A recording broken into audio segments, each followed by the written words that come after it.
পৃথিবীতে এমন অনেক অমীমাংসিত রহস্য আছে যেগুলোর উত্তর আজও মানুষ খুঁজে পায়নি।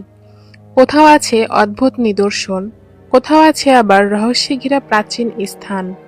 তেমনই একটি রহস্যময় স্থান হল কৈলাস পর্বত। হাজার বছর ধরে এই পর্বত মানুষকে অবাক করে রেখেছে। হ্যালো বন্ধুরা, রহস্যময় পৃথিবীতে তোমাদের স্বাগতম। আজ আমরা জানব পৃথিবীর সবচেয়ে রহস্যময় পর্বতগুলোর একটি, কৈলাস পর্বতের অমীমাংসিত রহস্য। হিমালয়ের গভীর নিস্তব্ধতার মাঝে দাঁড়িয়ে আছে পৃথিবীর সবচেয়ে রহস্যময় পাহাড়গুলোর একটি, কৈলাস পর্বত। হাজার হাজার বছর ধরে এই পাহাড় মানুষকে অবাক করে রেখেছে, ভয় পাইয়েছে, আবার একই সাথে আধ্যাত্মিক টানে টেনে নিয়ে এসেছে পৃথিবীর নানা প্রান্তরের মানুষকে। কৈলাস পর্বত অবস্থিত তিব্বতের স্বায়ত্তশাসিত অঞ্চলে, হিমালয় পর্বতমালার পশ্চিম অংশে। সমুদ্রপৃষ্ঠ থেকে এর উচ্চতা প্রায় ৬,৬৩৮ মিটার। কিন্তু আশ্চর্যের বিষয় হল, উচ্চতার দিক থেকে এটি পৃথিবীর সবচেয়ে বড় পাহাড় নয়। তবুও এর রহস্য ও পবিত্রতার কারণে এটি বিশ্বের সবচেয়ে আলোচিত পাহাড়গুলোর একটি। দূর থেকে তাকালে কৈলাস পর্বতকে অনেকটা নিখুঁত পিরামিডের মতো দেখতে লাগে। চারিদিকে প্রায় সমান ঢালু এবং উপরে তীক্ষ্ণ চূড়া। অনেক গবেষক মনে করেন এটি প্রকৃতির তৈরি একটি অদ্ভুত গঠন। আবার কিছু মানুষ বিশ্বাস করেন হয়তো হাজার হাজার বছর আগে কোনো অজানা সভ্যতা এই পাহাড়কে বিশেষভাবে গড়ে তুলেছিল। কৈলাস পর্বতের কাছেই রয়েছে মানস সরোবর নামে একটি পবিত্র হ্রদ। বহু তীর্থযাত্রী বিশ্বাস করেন এই হ্রদের পানি অত্যন্ত পবিত্র এবং এতে স্নান করলে মানুষের পাপ দূর হয়। ধর্মীয় দৃষ্টিকোণ থেকেও কৈলাস পর্বতের গুরুত্ব অসাধারণ। হিন্দু ধর্মের বিশ্বাস অনুযায়ী এই পাহাড়েই বাস করেন মহাদেব শিব এবং তার স্ত্রী পার্বতী।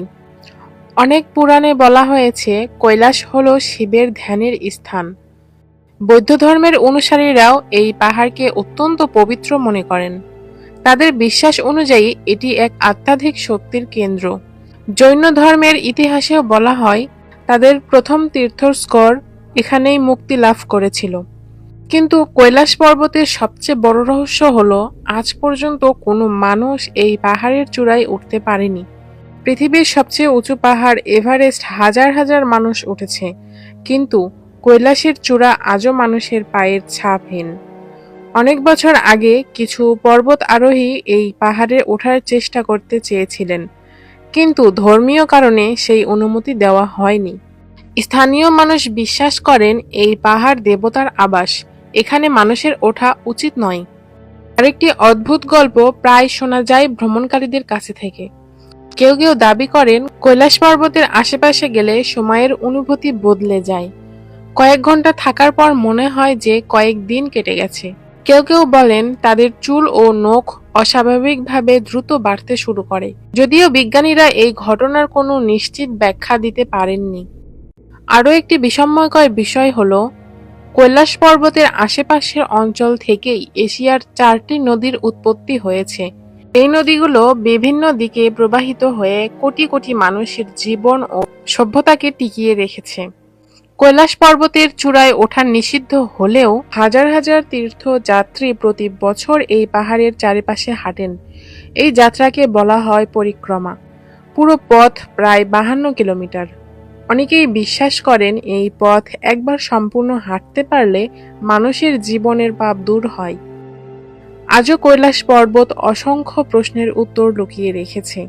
এটি কি সত্যিই দেবতার আবাস, নাকি প্রকৃতির এক আশ্চর্য সৃষ্টি, নাকি এর পিছনে রয়েছে কোনো প্রাচীন অজানা সভ্যতার রহস্য? এই প্রশ্নগুলোর উত্তর হয়তো এখনো পৃথিবীর কাছে অজানা। আর সেই কারণেই কৈলাস পর্বত আজও পৃথিবীর সবচেয়ে রহস্যময় স্থানগুলোর একটি।